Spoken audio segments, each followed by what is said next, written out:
arrabseeniin beeku kabajaa isaa eegeen taa'aa jira. Kabajaa koo waan balleesseef nakiisuu qaba uummata kana fillafeetitti. Never.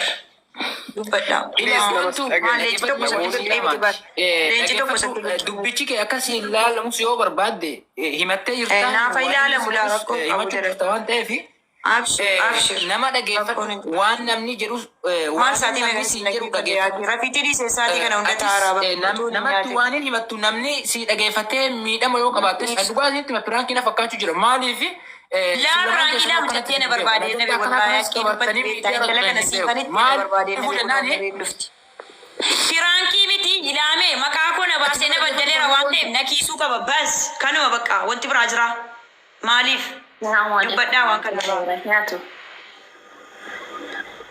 Dubaatti nama yookaan isa rakkoo qaba yookaan sitti rakkoo qaba nama dubbachuuf deemu rakkoo nu qabu akkamitti argaa jirtu isa tokko yaashannaa arrabsifanii hin arrabsineen warri gastii irraatas gabbaati ijoollee kana walitti araarsa ijoolleen kun boontuudhaafis ta'ee oliif isas ta'ee isiis ta'ee jalqaba wal jaallatu akkuma obboleessa tokkotti wal kabaju namni seexana nu keessa jira seexanatu gidduu keessan galee afoto walii jedha wallahi hadda duutanii borduutanii keessan hin beektanii jiruuni fadduuniyaa gabaabduudha obboleeyyan koo qeerroo atis ilma dhiiraati obboleessa kiyya boontu atis intala dubartiiti intala kabajaa qabdu takka sagalee badduun hin dhageenye qeerroo koo tiruu koo obboleessa koo hadda duute borduute hin beektanii namni sinitti asirraa kaleessa wal jala deemanii maallaqa walii kennanii hadhammoo akkas ol godhaa jiru jedhu maaloo mistira waliin haasoftan ajaas gaariis Isaati afoonaan illaa waliin jedha sheexana gidduu keessan jiru kana baasa rabbii rasuulii jedhaati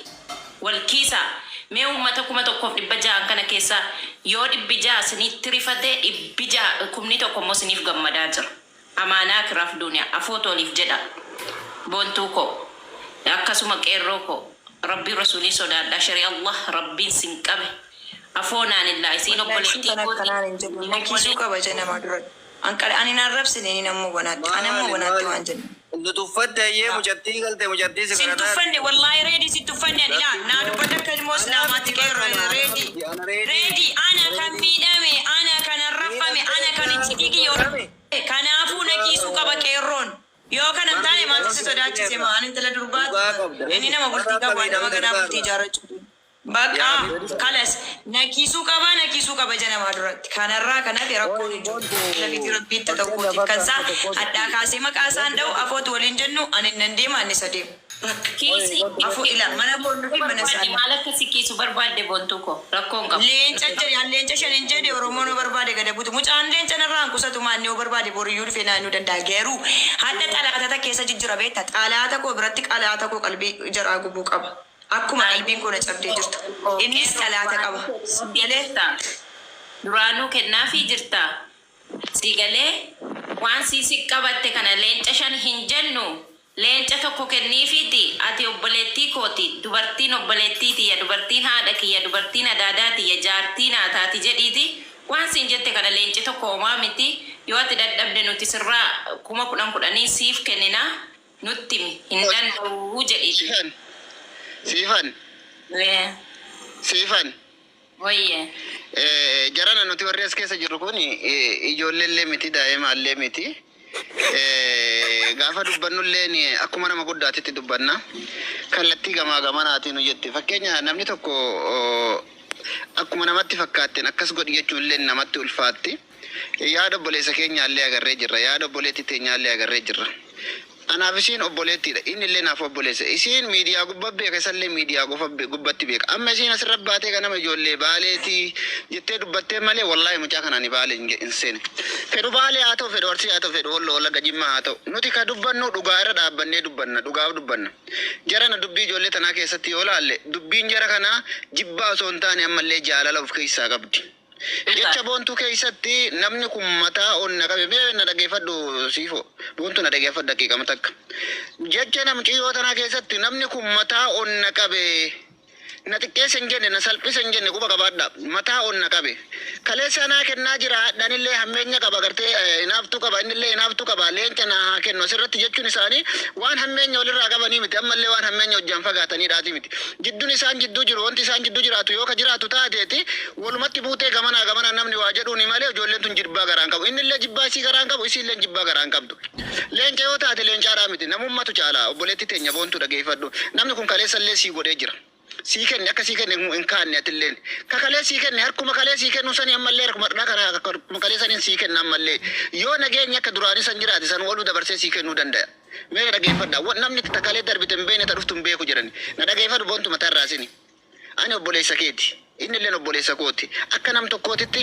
dhugaa jirtuun dubbadhaan kaleessa sii kennee jira sii kenne maaliif sii kenne obbolummaaf sii kenne namummaaf sii kenne hardallee namoo taateen kun taatee namaa isin gidduu jirtu kana namni tokko gaafate dhayitee waa wayitti himatu tokko ammoo walitti dhiyeenya keessan barbaada tokko diigama keessan barbaada ilmi namaa kun akkanuma jechuu yoo namni faarsantii 95 keerii yaade 5 qofa kan keerii si yaadu yoo kun sharri yaade jechuu kanaaf obboleetti teenya ati beektuudha sanyii mootiiti innillee akkasuma jechuudha nama duraa duubatti waa beeku wallaalaa jechuun kan garteetiin bira waan agarre beekaan baargamattu arga isin tatakaleeta darbite sallaalaa namni kun kaleessa sii ta'ee jira atilleen isiilleen sii taatee jirti jarana daa'imallee nu fakkeessina mee guddadha atis guddoo masirraa namni innillee guddoo nama biyya bulchu sammuu jajjaba rabbi isinitti kenne bifas rabbi isinit kenne qabeenya guddaa kana rabbi isinit kenne nuti oromoon namni 1,700 jala taa'ee sillaalu kun isiniif hay dhufne maal isinirraa barbaanna nageenya keessan isinirraa barbaanna boontu leenca shanii miti leenca 50 mallee yoo sii kenne jaalalaaf kabajja hawaasni sii qabu kasiif jecha itaa'u kana siin gayu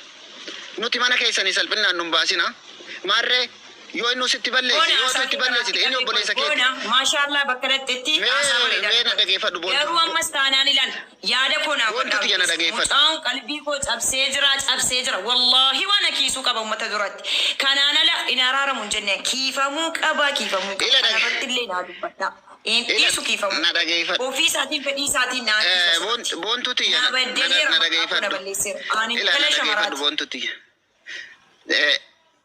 Samiraati yana dhageeffadhu waan barakaa isin haa kennu sii kennas mee sii kenna na dhageeffadhu mee ila gaafa dubbannu keessatti illee wal caqasa haa dubbannu amma fakkeenya maali osoo laalaan sitti jirtu takka laalaa tantee tanna itti ufitti ilaalin waan namni siin jedhu illee laali ammas watta rabbi illee laala namni badii takka miidhama ofii osoo argu irra namaa darbe rabbitu isaaf irra darba ijoollee kaleessaa olii kennaa turtan olii kennaa turtan qeerroon osoo ati naa kennille hin jenne nama sii kennuu danda'u kaleessa miidiyaa kana gubbatti rakkina isin jidduu jiru karaa isin walitti dhiyaattanii hin beeknu malee wal gammachiisaa turtan allaattiidhaan xayyaaraan leencaa waan sila hawaasni waliin gammachiifne wal gammachiisaa turtan akka gaariitti kan argaa jirru harkuma kaleessa sii kennu sanii ammallee sii kennuu danda'a nuti kan isinirraa barbaannu amma nageenya miidhamtee miidhameetti obboleetti mata isaattu miidhame malee gartee inni illeen obboleessa keeti ati illeen obboleessa keeti kaleessa illee nagaa wajjin jiraataa turtan kabaja olii qabaataa turtan jecha xiqqoodhaaf jecha ammoo namni waan hamaa waliin jechuu walitti quba qabuun hin barbaachisu namni leenci uummata akka 10 illee osoo sii kenne siin fayyadu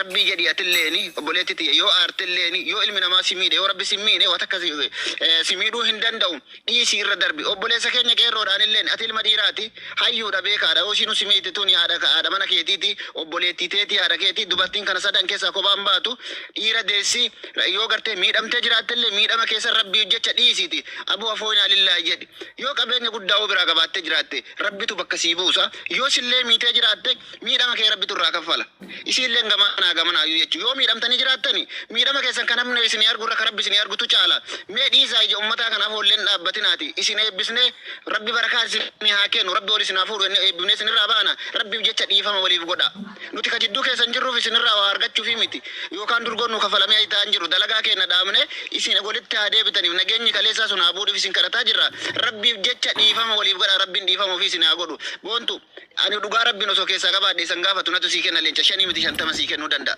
maaliif obbolummaa teessan barbaada qama qeerrootiin illee jechuudha kanaaf obboleeyyan keenya isin jaalanna kabajaa isinii qabnaati rabbiif jecha dhiifama nu godha ijoollee urga ganamaati asi gubataa jirtu kanallee laalaati rabbiin barakaa isinii haa kennu alaamanna keessan haa guutu rabbi leenca 5 miti 50 rabbiin kiisha kee haa naqu obboleetti tiyya nutu si gaafate obboleessa keessan tukka xiqqaa ka guddaa si gaafate rabbiif jecha dhiifama godhii fi qeerrootilleen ilma dhiiraati simarraayyuu eegali mee sima gaafannaa isin tun haadha mana keetiiti obboleettii teeti haadha siin keeti dhiifama nu godhiif afaanuma kan keerraa haa baatu qeerroo Galatoon fakkeenyaaf ishiin kana durallee sababuma leencaatii beektaa osoo leencatti kennuu baaddenaan salphistu na ulfeessisii ture akka kana caalaa bitu. Amma jechuun salphina keessa salphina guddaa kana sirriitti na arrabsitu godhi jechuudha.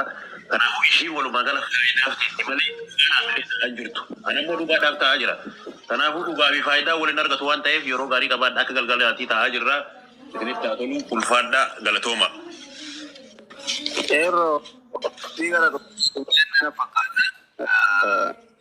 Dhugaadha baay'ee si qofaa miti fakkeenyaaf isin abbaa dhimmaati nuti garuu bakka kanatti qeerroon nan beeku san beeku boontuun nan beektu san beeku isin beeku maaliif jennaan miidiyaa waliin nu fide hunda keenyayyuu garuu mootu hawaasa bal'aa gana ga'u kanaaf lamaan keessanuu kabaja qabdan taanaan haasaa amma boonaa baalee jedhe kun bira hin dabarfattan ture maaliif namni keessa darbee inni rabbiif jedhaadhe akka waan waa isinirraa argatu dumbulloota akka isinirraa argatu jechuudha waan inni har'a isiniin jedhe kana addunyaa qofarratti osoo hin taane boraa kiratti irraa gaafatamtan isiniin maaliif daangaa amantii keessanii tarkaanfattan daangaa safuu duudhaa ilmaan Oromoo irratti tarkaanfattanii jechuudha boontunis argite yoo dhuguma namummaa qabaatte leenci waan guddaa wayii ta'ee miti siikalee ilmi namaa kadhaan namni akkatti kadhatu kunuyyuu argite akka waan sikii sameetti ilaaluu qabda maaliif jennaan kun duniyaadha duniyaan fixeensa borbaddi yookaan immoo reedi qoyaasaa kee karaattiin kutuu reedi ani intala shamaraa maqaan na badee maatii koo bira ga'ee namni kun guddina ilaalu sababa maaliiti ana ishi akkana jedhu qeerroon tokko jedha ani waan anaariif maqaa si balleesse waan tokko na biraa hin qabdu hadhaan booda maqaa kee hin kaasu atillee maqaa koo hin kaasin jedhee maqaa isaan kaasu maqaa koo hin kaasin mana koo hin dhufin yoo akka carraa koo buleettii isaatti mana koo dhufe akka carraa sarpiraayiz na godhe yookaan intaa warkisaa dabate suusiitti ta'eera yoo miidiyaa kanarra jiraate jechuudha faayidaa kan na barsiise isaa faayidaan inaa kenne kana ambaaseen fayyadamnee deebisee isaafis kennaan ture gara leenca 5 uummata Oromootiif hin kenne malee an keessaan baafanne innis kana quba qaba maqaa koo akka inni dha'uun barbaadu akka inni ijoollee natti ergee na arrabsiisuun barbaadu asumaan narraa dhaabbatu sii galee dhoos ni danda'ame immoo maallaqa koo 100 biraa qabu sana naaf kaffalu bakka. Birrii fiizaa kooti sana Umar Ahmad jedhama.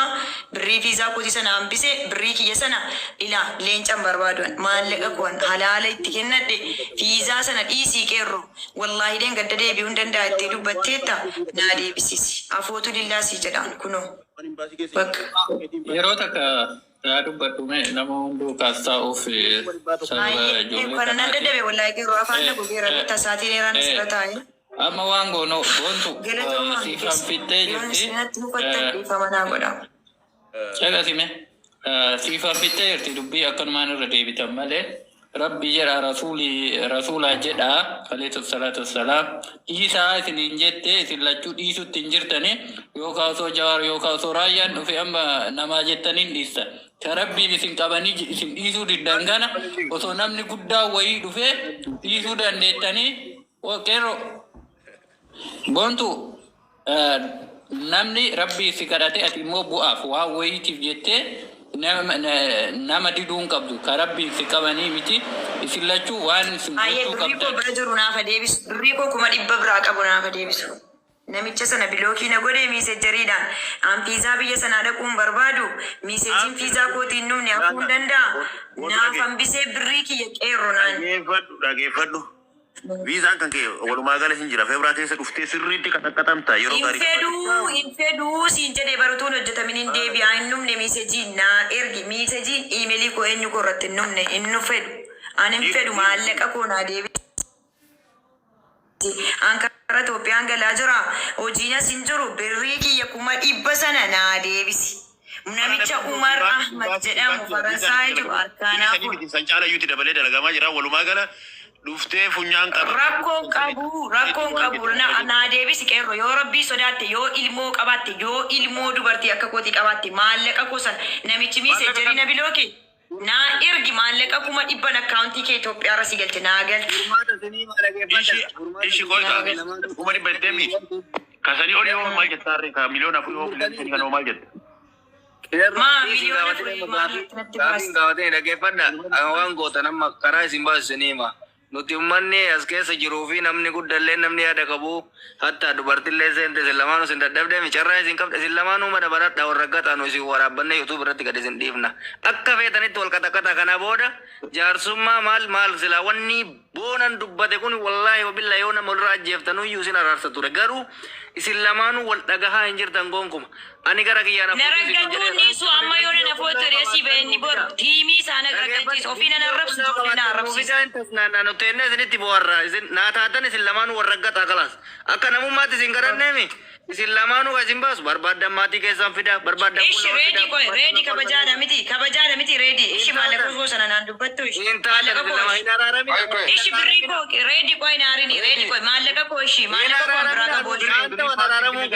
Banni maal namna gana birrii kana caala waan miliyoona 4 ta'u sitti baatee. Tiiktaakii nyaate liibilii 32 doolaara kuma jaajara tiiktaakii nyaateen miliyoona 4 kan maaliiti liibilii 26 32 na bireerta kan maaliiti miliyoonni 4 anin beeku kan eessan geessiriyaan. Warra giftii kan maal beeku. Okay maa ammas irratti doolaara kuma jaadanii kaani bar liibilii 26 gadi 32 doolaara kuma jedhan siigalee an Oromoof hin deebisee kenne sumaaf an deebisee kenne eessan geessiya sumaaf an deebisa.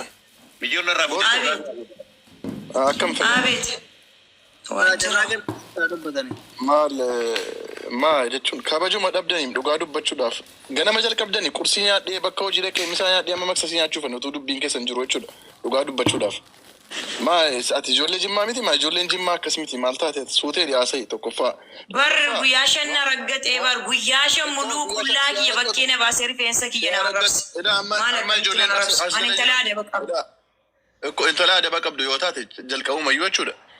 Waan akkasii asirratti waan maaf keessaan hin fitanne keessaan fitachuuf maaf hin yaalle dhugaa dubbachuudhaaf. Keessaan namni shan jaanu dubbatee dadhabee isatu miidiyaa irratti suuraa koo fuursee ijoollee na arrabsiise. Maal sirraa qabanni maal sirraa qabanni. Leenca naa inni deebisee dubbiin kaasanii koo egaa dhumeera leenca naa inni deebisee yoo didde sin ajjeesisiisaa jedhe. Bakka kanuma bakka. Leenca tokko miti. Kanuma irratti gadi ba'ee ijoollee na raggachiise. Aan waan akkasaa qabu siifan kenna warri ajjiru yoo dhuguma leenca ta'e gara eenyuun keessan wal dhabdiin keessan amma dandeenyu sii kenninee leenca kenniif deebisiif innis immoo maallaqa ati biraa qabdu siif haa deebisu yoo dhuguma islaama ta'e. Dandeettu bara reediin jedhe. Namni leencallee gaafatee jiru jedhi. Mujiyyoon. Laa kunoo miisejii kee qeerroo erga silaan si baasaa dhiisi gaasoban subinii qeerroo. Ati sababa mati naa walloltee gadi baatee naa arrabsi sababa leenca birrii leenca kanaatii miisin ajjeese jechuun maal malee maanni kaakeen irraa qabdamoo. Maal walitti qaba. Amma dubbii gabaabsee an dadhabeera harraan ba'an. Dubbii gabaabsaa an harraa ba'ufan. Na dhiiftamoo nan dhiiftu an harraa ba'ufan dadhabeera wallaahi laazim. Halas akka gootu bontu askeero mana banadhaa mangalchinaati gastii cufadhaati akka nama eegeemii ta'u narrabsaa. Dhugaadha lamaan keessa yoo kan jalaannuu kenna. Laa ilaaha illallah nama kuma lama ta'eera warabbal kaaba nama kuma lama kun hundinoo kana diinii keessa jira namni nagaan keessa.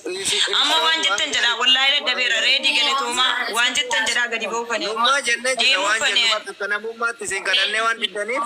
Karaa isin baasutti mana banadhaa geejjibni ergamu gatanuu si waraabbanna. Okay isiniin jedhee bar okay isiniin jedhee reedii ishi isiniin jedhaan jira bar kabajaa keessaniif ishi Iliyaas raftee.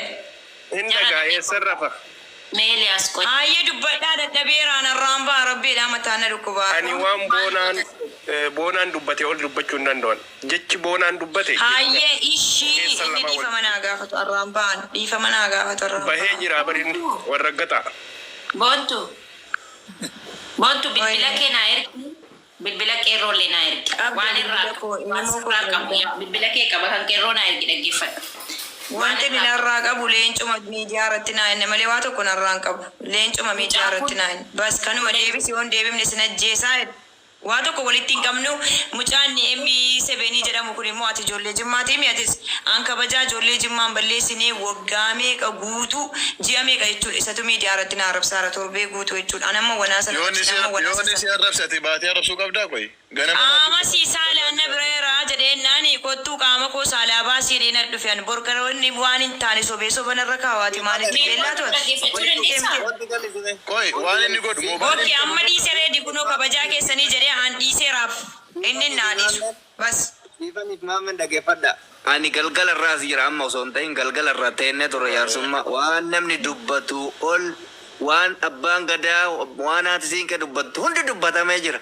Yarattiin dhugaa dubbachuudhaaf wal jaalattiinaaf dhugamaa gaman akkatti wal ficcisiisaa jiran. Dhagaan jira namni. Akka shakke wallahi. Osoo akkatti لا beekatan ورب kun الكعبان وبنما ربي ملي جال لوا برانكب ولتنا ندرنا آني جارتي نماج اسني قالي ممكن جارسكي يسكيسة تانا دقي فتاة آني سبيل وبنما ربي ملي وانتو كيو نفسنا jaarsa qabdaa إيه جارسني كباي أرجع دم أرجع دينجر نما نفوتشو دي مني كبا ممكن تانا دقي فتاة روانتي نم كانسنا إيرون نيكا أكو بليس فتاة جالدان never أنا كايدا كنا Sida Faransaayii kuma dhibbaan deemamaa koyi. Inni kutii yaa geeyyoon. lakki kuma dhibbe tokko kan eenyu inni faransaayii miti roomaaniyaadha kuma dhibba afurtaa fi ganaa kuma dhibba afur jalqaba kun kan itti fitu achitti. yaa qabdiidha. Samira maaliif Maaliyaa namni deemuu barbaadan nama biraatiin osoo hin taane amma yawwanaatti namni haala gaariin hojjetaa jiru hawwii tamaamisii galee birrii 100 jechuun immoo boontuu koo leenca sadiidha. Danuu miti leenca sadii yoo hin gootu. Maal obboleettii koo leenca 10 15 namaa kennaa oolta. Kanaaf jecha maqaas of hin Diiseebar siifan abikkiti yesila yerooti mana ragataartu sana dhufuu kaila an dubbii keerroo hunda diiseebar dhiisatu suuraa koo rifeensa qullaan itti erge ijoollee itti ergee na arrabsiise bontuun viidiyoo ni biraa qabdee deeddee hundatti achumaan ijoollee maaliif miidiyaa dhaabbattee achumaan nan adda dhufe kaa achumaan nan adda dhufe kottuu viidiyoo koo ol baasii jedheen Ayyee walitti araaramna akkana jennee dhufne as mana nama hundaatti na raggachiisee haadha kootti dawwalee na arrabse wanti ni naan hin jenneen jiru maqaana balleessaa jira. Ani dhufee lakkii biraa yookaan sobeen akkana jedhee adeemu annan dhiisaa filaa kunoo isarraa waa tokko hin barbaadu maqaanuma koo qofan dhahin addaa kaasee leencanaan kenni dhageedhaa siifan addaa kaasee leencanaan kenni maqaa koon dhahin maqaa isaan dha'u narraa dhaabbatu birrii gosa biraa qabullee dhiiseeraaf kunoo sin irratti nama 1,800 irratti birrii ani itti ergee sana kunoo afootu lillaa ija keessan dura Samira. bakka afootu lillaa dheeraa Wallahi. barbaadu leencas leencas hin barbaadu birrii hojjetee narbadhaan Qeerrool deebisaa. Rabbi jedhaati jarana arraba keenyatu dura du'a adda duutanii bor duutanii hin beeku.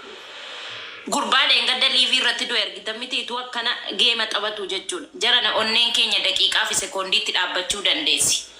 Ati adda yoo kaatee duute boontuu koo.